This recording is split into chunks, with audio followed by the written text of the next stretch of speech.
Hello everyone. तो matric board परीक्षा 2024 तो आज ओडिया एग्जाम सरी जाइए। तो आगू अच्छी इंग्राजी एग्जाम। तो इंग्राजी क्यों भली प्रश्न आसो तो एग्जाम अच्छी आमको प्रथम जानवर अच्छी जो कौ भाया प्रश्न आसो कौ टाइप क्वेश्चन आसो सब्जेक्टिव कौन आसो ऑब्जेक्टिव कौन आसो सब्जेक्ट केते मार्किया प्रश्न आसो ए डिटेल्स जानवा अच्छी। ता सहित कहि आपन को केमिति 90% रु अधिक मार्क आनी परिबे। तो वीडियो को शेष पर्यंत देखंतु तापर प्रिपरेशन को आरंभ करंतु। तो देखंतु कोन रहिछि। तो देखंतु ये रहिछि इंग्रजी सेकेंड लैंग्वेज इंग्लिश टोटल रहबो 2 घंटा 30 मिनिट फुल मार्क रहिछि 100। तो ऑब्जेक्टिव पेपर रे रहबो कोन 50 मार्क ऑब्जेक्टिव। ऑब्जेक्टिव रे जो 50 मार्क अच्छी देखो प्रोज रहा 10टा एमसीक्यू पोएट्री हेले पोएट्री मध्य 10टा नॉन डिटेल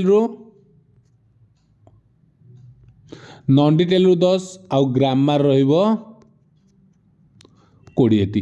तो 10 10 20 10 30 20 50 ओके। तो 50टी क्वेश्चन रहिबो ठीक अच्छे। तो नेक्स्ट देखिबा जो रही सब्जेक्टिव मुख्य इंपोर्टेंट होची सब्जेक्टिव।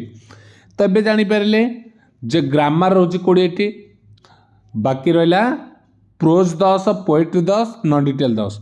तो मेजर फोकस क्या करेंगे ऑब्जेक्टिव रे ना ग्रामर को ठीक अच्छे।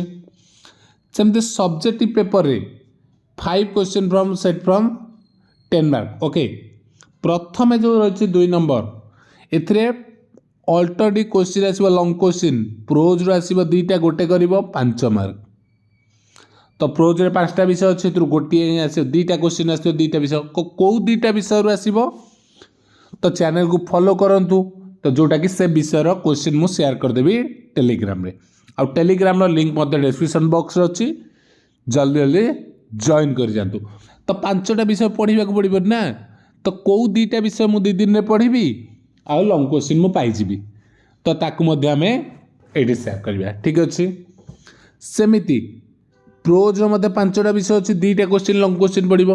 तो कोठु लंग क्वेश्चन पड़िबो सेटा मध्य आमे क्वेश्चन रो पीडीएफ जोटा अछि टेलीग्राम में शेयर करदबा ठीक अछि। सेमती question number 3 alternative question set from prose और पोएट्री 2.5 मार्क रो गोटे क्वेश्चन प्रोज रो गोटे पोएट्री। तो लंग क्वेश्चन जोठु आस्थिबो सेठु एटा आसीबोनी। तो कोठु आसीबो सेटा मध्य डिटेल्स मो चैप्टर वाइज सेते बेले तुमको डिस्क्राइब कर देबी ठीक अछि। तो ये गला 10 ये 5 15 गोटे रहला रिपोर्ट राइटिंग और समरी राइटिंग गोटे कंपलसरी सी होची 5 मार्क। रिपोर्ट राइटिंग आसीबो और रे आसीबो समरी राइटिंग। तो तुम माने कोन करिवो तुमको जोटा बेस्ट तुम्हें रिपोर्ट राइटिंग रे बेस्ट अच्छो रिपोर्ट राइटिंग देखिबो। जदि समरी राइटिंग रे बेस्ट अच्छो तुम्हें समरी राइटिंग देखिबो। तो किछ जण पिला बोधे आमे एटा तो जानिचु आमे एटू वीडियो को स्किप कर दी पळै जिबा जो माने एटू जाउछन्ती बहुत किछि मिस करिवे। तो कोन मिस करिवे से विषय कहबी देखंतो। ता परे रहिछि गोटे ये गला 20 मार्क। तापर एसे गोटे कंपलसरी 3टा एसे पढ़िथिबो जे कोनोसी गोटे लिखिबो ये 10 मार्क एसेटा तुमको कंपलसरी पढ़िबा को पड़िबो। तो 3 दिन रे तुमे तो 10टा 50टा एसे पढ़ि परिबोनी तुमको 4टा 5टा बछि के एसे दिया जिवो जाके एग्जाम रे आसीबो। फिर रहला लेटर राइटिंग आउ एप्लीकेशन देखो 5 मार्क लेटर राइटिंग जे लिखि पारे बेटर जे एप्लीकेशन लिखि पारछो बेटर। मु एप्लीकेशन भलो लिखि पारछि लेटर मते आसुनी मु लेटर छाडी देबी एप्लीकेशन ही प्रिपेयर कर परिबी। तापर रहिछि मेजर गोटे ट्रांसलेशन 10 मार्क रहिछि कंपलसरी 5टा रहइबो 2 मार्क प्रति सेंटेंस 10 मार्क। सेमती अनसीन पैसेज गोटे रहइबो 5 मार्क यार मध्य ट्रिक तुमको बतै देबी। तो एबे रहिला आमे त एतिकी जानिलु प्रिपरेशन केमति हबो कोठु मिलिबो। जो 50टी एमसीक्यू अछि तुमरा चैप्टर वाइज एमसीक्यू वीडियो हमर ऑलरेडी अपलोड हो जाइछि। तो चैप्टर वाइज जदि एमसीक्यू अपलोड हो जाइछि हमको एबे कोन करियो पड़िबो तुमे से वीडियो गुड़िक लिंक मु डिस्क्रिप्शन में शेयर कर देछि। चैप्टर वाइज रो एमसीक्यू रो लिंक तुम टेलीग्राम में पाइजिबो आ वीडियो डिस्क्रिप्शन में पाइब। तो वीडियो को जीव आज दिनटार ट्राए कर प्रोज पोएट्री मुझे सब MCQ सारीदेवी।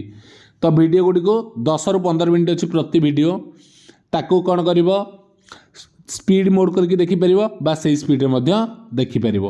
Lung question selection already upload अच्छे आम चैनल रे ताकू तुम मैंने देखिपर। एसए सिलेक्शन वीडियो अपलोड हो जाइए। विगत 10 वर्ष भितर आसथिबा एसए सिलेक्शन वीडियो से अपलोड अच्छी। ओके ठीक अच्छे थैंक यू। तो टेलीग्राम रे जॉइन कर परवर्ती अपडेट से पाइपर। धन्यवाद।